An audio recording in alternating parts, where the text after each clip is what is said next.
Top 3 best smartphone around 10,000 টাকা। বর্তমান সময় 10,000 টাকা বাজেটের ভিতরে 2025-এর মাঝামাঝি সময় একটি স্মার্টফোন কিনতে যাচ্ছেন, তাদের জন্য আজকের এই ভিডিওটা খুবই গুরুত্বপূর্ণ। আজকে আমরা 10,000 টাকা বাজেটের ভিতরে 3টি বেস্ট এবং ভ্যালু ফর মানি স্মার্টফোন নিয়ে কথা বলবো।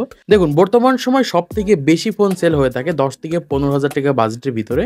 এই বাজেটের ভিতরে প্রত্যেকটা স্মার্টফোন প্রতি বছরেই কিন্তু ফোন রিলিজ করে থাকে। সেই দিক থেকে বিবেচনা করে প্রচুর পরিমাণে স্মার্টফোন রয়েছে 10 থেকে 15,000 টাকা বাজেটের ভিতরে।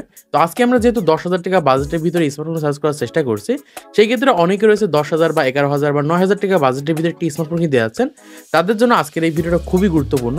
আজকে যে 3টি স্মার্টফোন আপনাদের জন্য সার্চ করার চেষ্টা করেছি, এই 3টি স্মার্টফোনের যে কোনো একটি স্মার্টফোন যদি আপনি কিনে থাকেন, তাহলে আপনার ঠকার সম্ভাবনা 99% কম থাকবে। এমনকি এই সকল ফোনের মাধ্যমে আপনারা টুকটাক গেম প্লে করতে পারবেন, বেস্ট ক্যামেরা পেয়ে যাবেন, বেস্ট ব্যাটারি রয়েছে এবং একই সাথে বেস্ট একটি ডিসপ্লে পেয়ে যাবেন।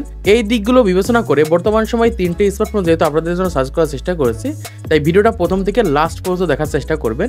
এই ক্ষেত্রে আপনার প্রায়োরিটির উপর ভিত্তি করে বেস্ট স্মার্টফোনটি খুঁজে বের করতে পারবেন। তো চলুন আমরা দেখে নিই। আমাদের লিস্টে প্রথমে যে স্মার্টফোনটি রয়েছে টেকনো কোম্পানির পক্ষ থেকে টেকনো স্পার্ক গো 1। বর্তমান সময় এটাকে জাতীয় ফোন বলা হয়ে থাকে 10,000 টাকা বাজেটের ভিতরে। অনেকে রয়েছে 10,000 টাকা বাজেটের ভিতরে ফোন সাজেস্ট করলেই টেকনো স্পার্ক গো 1 স্মার্টফোনটা একদম প্রথমে চলে আসে। তো এই ফোনে আমরা কি ধরনের স্পেসিফিকগুলো পাচ্ছি, এটা দেখলে আপনি বুঝতে পারবেন যে কেন আমরা 10,000 টাকা বাজেটের ভিতরে জাতীয় স্মার্টফোন বলে থাকি। তো প্রথমে যদি আমরা কথা বলি ফোনটির ডিসপ্লেকে নিয়ে, এই ডিসপ্লেতে ব্যবহার করা হয়েছে 6.67 ইঞ্চির IPS LCD ডিসপ্লে, যেখানে রেজোলিউশন ব্যবহার করা হয়েছে HD+। বর্তমান সময় 15,000 20,000 টাকা বাজেটে কিন্তু আমরা IPS LCD ডিসপ্লেগুলোই পেয়ে থাকি এবং একই সাথে HD+ ডিসপ্লেগুলো দেখতে পাই। এই ডিসপ্লের হাইলাইটেড বিষয় হচ্ছে 120 হার্টজের রিফ্রেশ রেট এবং একই সাথে 500 একটা ডিসপ্লে কিন্তু ব্যবহার করা হয়েছে।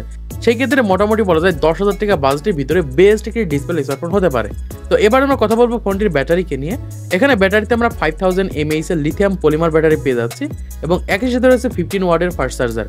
সেই ক্ষেত্রে বলা যায় মোটামুটি 10,000 টাকা বাজেটের ভিতরে বেস্ট একটি ব্যাটারি স্মার্টফোন হতে পারে। তো এবার যদি আমরা কথা বলি ফোনটির ক্যামেরাকে নিয়ে, এখানে আমরা ব্যাক সাইডে একটি ক্যামেরা পেয়ে যাচ্ছি 13 megapixel wide angle primary camera, যেই ক্যামেরার মাধ্যমে আমরা ডিজিটাল জুম পেয়ে যাচ্ছি এবং একই সাথে 30 fps পর্যন্ত কিন্তু ভিডিও রেকর্ড করার সুবিধা পাচ্ছি। সেই ক্ষেত্রে মোটামুটি বলা যায় ক্যামেরার দিক থেকেও ভালো একটা পারফরমেন্স করতে পারবে 10,000 টাকা বাজেটের ভিতরে।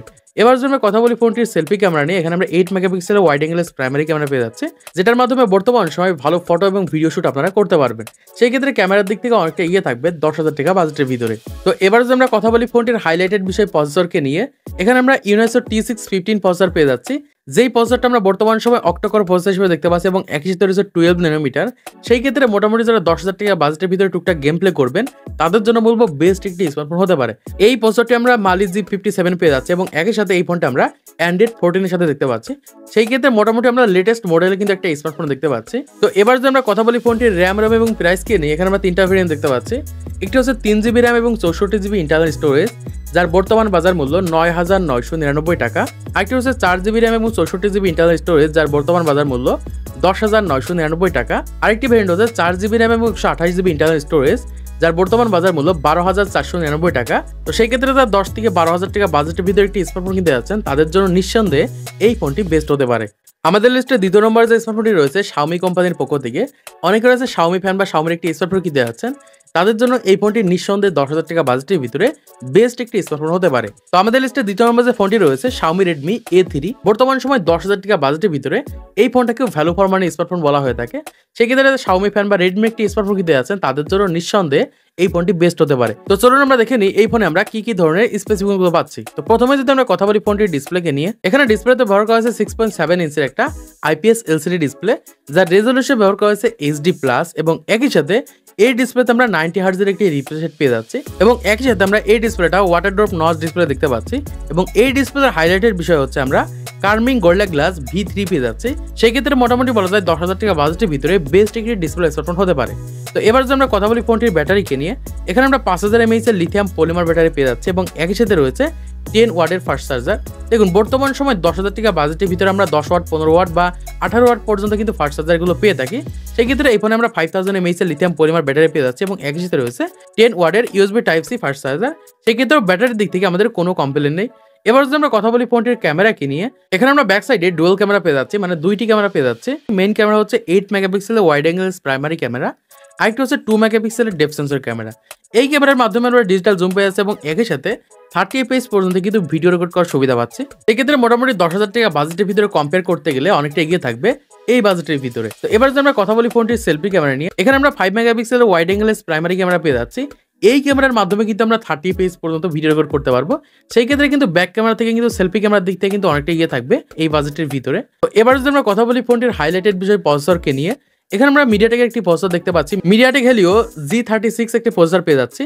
এই প্রসেসরটি আমরা অক্টোকোরের সাথে দেখতে পাচ্ছি এবং এক জিবি রয়েছে 12 ন্যানোমিটার। সেই ক্ষেত্রে মোটামুটি যারা টুকটাক গেম প্লে করবেন তাদের জন্য নিঃসন্দেহে এই ফোনটি বেস্ট হতে পারে এবং একই সাথে এই ফোনটি আমরা অ্যান্ড্রয়েড 14 এর সাথে দেখতে পাচ্ছি। সেই ক্ষেত্রে মোটামুটি যারা 10,000 টাকা বাজেটের ভিতরে টুকটাক গেম প্লে করবেন এবং একই সাথে হেভি ইউজের জন্য একটি স্মার্টফোন কিনতে যাচ্ছেন, তাদের জন্য নিঃসন্দেহে এই ফোনটি বেস্ট হতে পারে। তো এবার যদি আমরা কথা বলি ফোনটির র্যাম রম এবং প্রাইসকে নিয়ে, এখানে আমরা দুইটি মাত্র ভেরিয়েন্ট দেখতে পাচ্ছি। একটি হচ্ছে 4GB RAM 64GB internal storage, যার বর্তমান বাজার মূল্য 10,999 টাকা। আরেকটি ভেরিয়েন্ট হচ্ছে 6GB র্যাম এবং 128GB ইন্টারনাল স্টোরেজ, যার বর্তমান বাজার মূল্য 12,999 টাকা। আপনি 12,500 বা 13,000 টাকা বাজেটের ভিতরে 6GB 128GB ইন্টারনাল স্টোরেজ ভেরিয়েন্টটা আপনি ইজিলি মার্কেটে অ্যাভেলেবেল পেয়ে যাবেন। বর্তমান সময় যাদের বাজেট 10,000 এর কম বা 10,000 এর নিচে একটা স্মার্টফোন কিনতে যাচ্ছেন, তাদের জন্য 3 নম্বরের স্মার্টফোনটি বেস্ট হতে চলেছে। আমাদের লিস্টে 3 নম্বরের স্মার্টফোনটি রয়েছে স্যামসং কোম্পানির পক্ষ থেকে স্যামসং J17। এই ফোনটাকে মূলত 10,000 টাকা বাজেটের ভিতরে বেস্ট এবং ভ্যালু ফর মানি একটি স্মার্টফোন বলা হয়ে থাকে। তো চলো আমরা দেখে নিই এই ফোনে আমরা কি ধরনের স্পেসিফিকেশনগুলো পাচ্ছি। তো প্রথমে যদি আমরা কথা বলি ফোনটির ডিসপ্লেকে নিয়ে, এখানে ডিসপ্লেতে ব্যবহার করা হয়েছে 6.56 ইঞ্চি একটা IPS LCD ডিসপ্লে, যেখানে আমরা রেজলিউশন পাচ্ছি ফুল HD প্লাস। দেখুন বর্তমান সময় আমরা 15,000 20,000 টাকা বাজেটে কিন্তু আমরা ফুল HD প্লাস ডিসপ্লে দেখতে পাই না, কিন্তু 10,000 এর নিচে স্যামসং আমাদের জন্য ফুল HD প্লাস ডিসপ্লে কিন্তু প্রোভাইড করে দিয়েছে। সেই ক্ষেত্রে ডিসপ্লের দিক থেকে অনেকটা এগিয়ে থাকবে স্যামসং J70 স্মার্টফোনটি। তো এবার যদি আমরা কথা বলি ফোনটির ব্যাটারিকে নিয়ে, এখানে আমরা 5000 mAh এর লিথিয়াম পলিমার ব্যাটারি দেখতে পাচ্ছি এবং একই সাথে রয়েছে 10 ওয়াটের ফাস্ট চার্জার, যেটাতে USB Type-C রয়েছে। সেক্ষেত্রে মোটামুটি আমরা 10,000 15,000 20,000 টাকা বাজেটের স্মার্টফোনগুলোতে আমরা 5000 mAh এর ব্যাটারিগুলোকে পেয়ে থাকি। তো এবার যদি আমরা কথা বলি ফোনটির হাইলাইটেড বিষয় ক্যামেরাকে নিয়ে, এখানে আমরা ব্যাক সাইডে 3টি ক্যামেরা পেয়ে যাচ্ছি, যার মেইন ক্যামেরা হচ্ছে 52 মেগাপিক্সেলের ওয়াইড অ্যাঙ্গেল প্রাইমারি ক্যামেরা, আরেকটা হচ্ছে 2 মেগাপিক্সেলের ম্যাক্রো ক্যামেরা, আরেকটা হচ্ছে 2 মেগাপিক্সেলের ডেপথ সেন্সর ক্যামেরা। বর্তমান সময় 10,000 টাকার নিচে আমরা 52 মেগাপিক্সেলের ওয়াইড অ্যাঙ্গেল প্রাইমারি ক্যামেরা পেয়ে যাচ্ছি, যে ক্যামেরার মাধ্যমে আমরা ডিজিটাল জুম পেয়ে যাচ্ছি এবং একই সাথে রয়েছে 30 এফপিএস পর্যন্ত ভিডিও রেকর্ড করার সুবিধা। সেই ক্ষেত্রে মোটামুটি যারা ক্যামেরার জন্য একটি স্মার্টফোন কিনতে আছেন 10,000 টাকা বাজেটের নিচে, তাদের জন্য নিঃসন্দেহে চোখ বুঝে বেস্ট একটি স্মার্টফোন হতে পারে। তো এবার যদি আমরা কথা বলি ফোনটির সেলফি ক্যামেরা নিয়ে, এখানে আমরা 8 মেগাপিক্সেলের ওয়াইড অ্যাঙ্গেল প্রাইমারি ক্যামেরা দেখতে পাচ্ছি। এইটার মাধ্যমে মোটামুটি আমরা 30 এফপিএস পর্যন্ত কিন্তু ভিডিও রেকর্ড করতে পারবো। সেই ক্ষেত্রে ক্যামেরার দিক থেকে কিন্তু অনেকটা এগিয়ে থাকবে এই বাজেটের ভিতরে। তো এবার যদি আমরা কথা বলি ফোনটির প্রসেসরকে নিয়ে, এখানে ইউনেস্কোর একটি প্রসেসর ব্যবহার করা হয়েছে, ইউনেস্কো T606 একটি প্রসেসর ব্যবহার করা হয়েছে। এই প্রসেসরটি আমরা অক্টাকোরের সাথে দেখতে পাচ্ছি এবং একই সাথে রয়েছে 12 ন্যানোমিটার এবং একই সাথে এই ফোনটা আমরা অ্যান্ড্রয়েড 13 এর সাথে দেখতে পাচ্ছি। সেই ক্ষেত্রে মোটামুটি যারা টুকটাক গেম প্লে করবেন এবং ডেইলি টাইপে ইউজের জন্য ব্যবহার করতে যাচ্ছেন, তাদের জন্য নিঃসন্দেহে বেস্ট একটি স্মার্টফোন হতে পারে। তো এবার যদি আমরা কথা বলি ফোনটির র্যাম এবং প্রাইস কে নিয়ে, এখানে আমরা একটি মাত্র ভেরিয়েন্টে দেখতে পাচ্ছি 4GB RAM 64GB internal storage, যার বর্তমান বাজার মূল্য 9,499 টাকা। 9,500 টাকার ভিতরে এই ফোনটি আপনি মার্কেটে অ্যাভেলেবেল পেয়ে যাবেন। তো বর্তমান সময় আমি 3টা স্মার্টফোন সার্চ করার চেষ্টা করেছি। একটি স্মার্টফোন হচ্ছে 10,000 এর নিচে, আরেকটি হচ্ছে 10,000 এর উপরে। বর্তমান সময় যারা 10,000 টাকা বাজেটের ভিতরে একটি স্মার্টফোন কিনতে যাচ্ছেন, তাদের জন্য নিঃসন্দেহে যে কোনো একটি স্মার্টফোন বেস্ট হতে পারে। এই ক্ষেত্রে আপনার নিজস্ব প্রায়োরিটির উপর ভিত্তি করে যে কোনো একটি স্মার্টফোন আপনি বর্তমান সময় 2025 সালের মাঝামাঝি সময় এসে কিনতে পারেন। তো আশা করছি আপনারা বুঝতে পেরেছেন বর্তমান সময় 10,000 টাকা বাজেটের ভিতরে বেস্ট এবং ভ্যালু ফর মানি স্মার্টফোন কোনগুলো রয়েছে। তো আজকে ভিডিওর মাধ্যমে আপনারা অনেক কিছু জানতে পেরেছেন, বুঝতে পেরেছেন, শিখতে পেরেছেন। পরবর্তীতে আরও স্মার্টফোন রিভিউ ভিডিওগুলোকে দেখার জন্য অবশ্যই আমাদের চ্যানেলটিকে সাবস্ক্রাইব করে রাখতে পারেন এবং আজকের ভিডিওটা যদি ভালো লাগে থাকে অবশ্যই ভিডিওতে একটা লাইক করে দিতে পারেন।